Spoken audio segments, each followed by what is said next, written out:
দিদি এই মাসের স্যালারি। এই মাসে স্যালারি তোমার হয়ে গেছে? যাক, ভালোই হয়েছে। শোনো, আমার একটা তোমাদেরকে কথা বলার ছিল। এবার থেকে তুমি যখন স্যালারি পাবে, তোমার দিদিকে না আমাকে দেবে। মানে এবার থেকে সংসার আমি চালাবো। তুমি এসব কি বলছো? আমি জবের থেকে মানাবে, আমি টাকাটা তো দিদির হাতে তুলে দিই। এতদিন দিয়েছো, কিন্তু এখন থেকে আর না। এখন থেকে তুমি আমার কাছে দেবে। আর তুমি যদি তোমার দিদির হাতে টাকাটা দাও, তাহলে আমার কিছু দরকার হলে তোমার দিদির কাছে আমাকে হাত পাততে হয়, আর যেটা আমার একদমই পছন্দ না। আর তাছাড়া আমি তো এবাড়ির বউ, আর সংসারে তো বউরাই সংসার চালায়। তো আমি এমন কি ভুল বলছি? আমি দিদির হাতে টাকাটা এই কারণেই দিই, দিদি সেটা ভালো করে জানে কোন টাকাটা কোথায় খরচা করতে হবে। আর সে যাই হোক, তুমি এখন থেকে তোমার স্যালারি তুমি আমার কাছে দেবে। আর তাছাড়াও দিদি তো এখন বয়স হয়েছে, দিদি তো এখন পুজো পাঠ করবেন। ওনার তো এখন আর সংসার চালানোর বয়স নেই। জানো তো পিন্টু, আমার মনে হয় দিদি তোমার স্যালারির টাকা অন্য কোথাও খরচা করে ফেলে, কোথাও রেখে হয়তো ভুলে যায়, আর সেটা আমরা খুঁজতে থাকি। চুপ করো পিঙ্কি, একটা বাজে কথা বলবে না। আরে আমি এমন কি ভুল কথা বলছি? চুপ কর ভাই। আর পিঙ্কি তো ঠিকই বলেছে, আমারও তো বয়স হচ্ছে।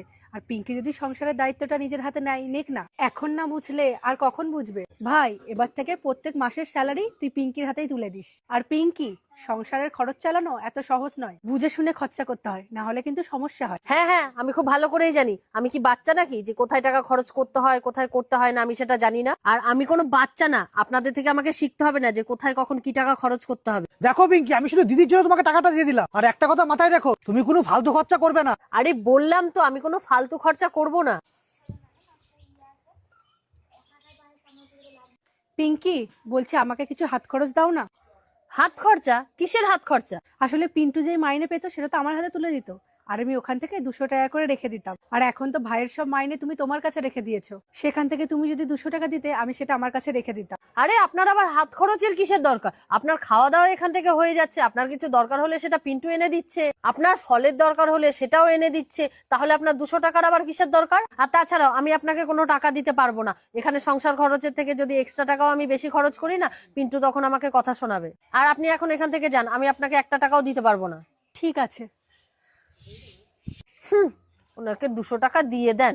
আমি তো জানতাম পিন্টু টাকাগুলো উনি এভাবেই নষ্ট করতো। আরে পিঙ্কি, এগুলো কি? এগুলো কি মানে? এগুলো আমার প্রয়োজনীয় জিনিস, এগুলো তো আমার প্রয়োজন হয়েই থাকে, তাই এগুলো তো আমাকে অর্ডার করতেই হতো।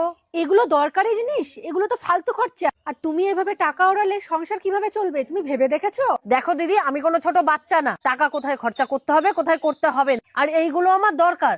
আপনার কি মনে হয় আমার শাড়ি নেই তাই আমি শাড়ি অর্ডার করেছি, আমার ব্যাগ নেই তাই আমি ব্যাগ অর্ডার করেছি? আর দেখুন দিদি, আমি খুব ভালো করে সংসারটা চালাচ্ছি, আর সবসময় আমার মুখের সামনে এসে খিটখিট করবেন না। ঠিক আছে পিঙ্কি, তোমার যদি মনে হয় তুমি খুব ভালো করে সংসারটা চালাচ্ছো, তাহলে সেখানে আমার কিছু বলার নেই।